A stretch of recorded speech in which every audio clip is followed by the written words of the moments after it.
Today, we'll be talking about adjusting investor expectations in the age of AI, perceptions, reality, and projections. So, quick why you should listen to me. My name's Camela Thompson. I'm a fractional marketing advisor. Think CMO, fractional CMO, only a little bit different. I was previously the VP of Marketing at Caliber Mind, host of the Revenue Marketing Report podcast, and a 5-year veteran of revenue operations in B2B SaaS. So the market perception today is interesting. There were actually 3,900 jobs cut in May of 2023, and they specifically listed it was due to AI. And this quote is scary, but the IBM CEO said, I could easily see 30% of our 26,000 people in our back office jobs getting reduced by AI over a 5-year period. That's kind of horrifying. I wouldn't exactly be bragging about that as a CEO, but the big question is, why are executives and frankly investors, I've spoken to investors who said marketers should be reducing their team because content generation is so easy. Why are they so optimistic about AI?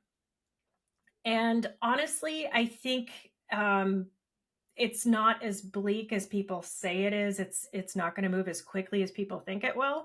We're already seeing people start to talk about how ChatGPT seems a little less effective than it used to be.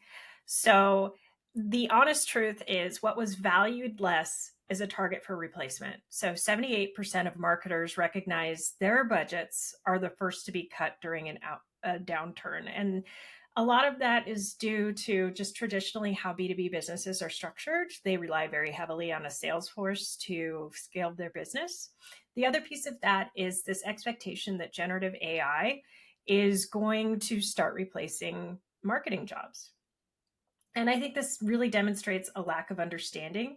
So 70% plus, I've seen as high as 90% in some sources of buyer research takes place prior to B2B buyers ever reaching out to sales. And 68% now of B2B buyers specifically don't want to interact with the salesperson. So as buyer behavior is changing, people want more and more digital. The C-suite and investors haven't caught up yet. I think they're going to be forced to, but they're definitely not there. So let's look at the reality of the situation as it is today. So in truth, there has only been a 1% increase in the number of tasks automated since 2020. That's tiny. I don't know why they're projecting that up to 30% of jobs would be replaced by in 5 years if there's only been a change of 1%. ChatGPT is particularly bad at establishing new content. Right now, it still regurgitates what's out there, and a lot of times it does it incorrectly. And ChatGPT is really good at augmenting what is already there, not necessarily creating. So by that, I mean, if you can give it a transcript, if you can give it a baseline and some of that thought leadership content and then have it build on top of that, you can save quite a bit of time, but it's not at the place where you can step away from it completely and rely on it for content creation. So marketers, all of that said, I've been dissing AI a bit. Let's talk about realistically what we have to change about our own behavior to stay relevant. So marketers who don't learn how to use generative AI to become more efficient aren't going to have the leading edge. So they're going to be at a competitive disadvantage. So it's really in your best interest to learn how to use AI in your day-to-day to make yourself more efficient. And efficiency gains already when digital marketers specifically know how to get the most out of generative AI, they can spend up to 15% more efficiently, which is huge. And when you have budget cuts or you're facing potential budget cuts, being able to prove that you've increased efficiency and your numbers are trending in the right direction can help you save that cut. So some areas where you should explore using ChatGPT, summarizing unstructured data. So if you have a list of contacts that have hit your website and there's a ton of titles, ChatGPT is excellent at suggesting categories to put those titles under. So instead of using a really big formula or waiting for your operations team to create that formula, you can actually put it through generative AI and come up with a list of values. Content calendar creation, if you have a list of topics or a theme that you'd like to cover, asking ChatGPT for a list of topics can save you a lot of time.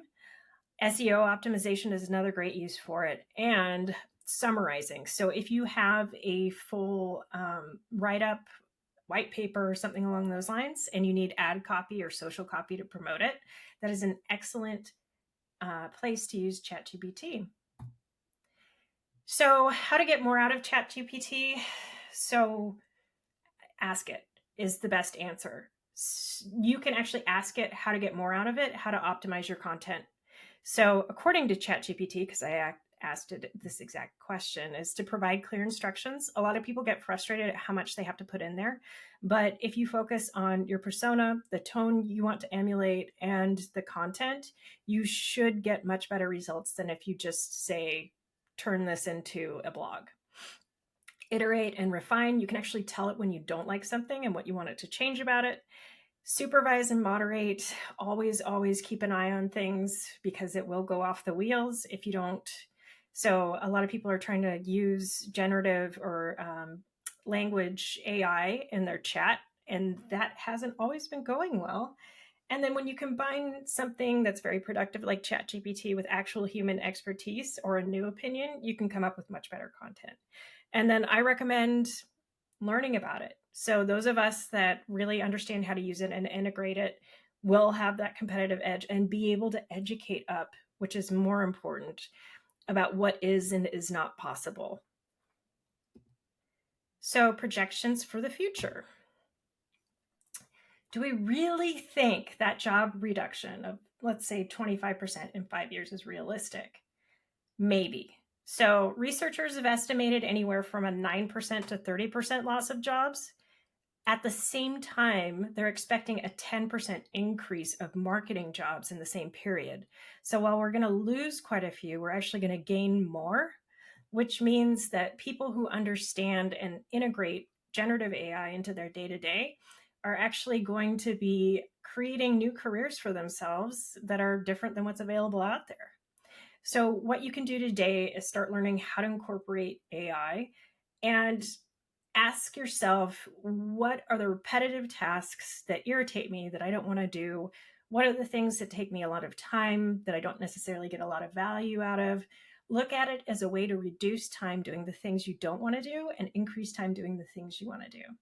And corporations need to actually pay attention to their people, because the more focus you put on replacing people with AI, you're just upsetting your workforce. You're going to lose the people you want to keep. It's a really bad practice. So like I said, that CEO kind of made me cringe when he said, I can see X% of back office jobs being reduced. The people in those positions are probably already looking for a new job if they haven't jumped ship already. So ultimately, we rely on people as companies, and CEOs would be in a really good spot if they just remember that. So the highest potential for maximum impact areas I would focus as a marketer and am going to focus: digital advertising. My favorite thing about metadata is the ability to scale tests and optimize. Introducing LLM or other forms of machine learning and generative AI are only going to make things better. So I am really excited to see that area continue to evolve. Executing on a content strategy, like I said, list building, listicles, anything you can do to simplify your calendar creation is a win. And then market research. So NLPs and generative AI are ideal for simplifying unstructured data. So if you have feedback from people you're interviewing, titles, that sort of thing you need to analyze, ChatGPT is a great place to start, or things like ChatGPT. So I've included some additional resources. We'll provide links in the comments, but there are now MIT continuing education classes in AI for business. So not learning how to build or structure AI, but actually how to use it in your day-to-day. Thanks for attending my session, and enjoy Demand 2023.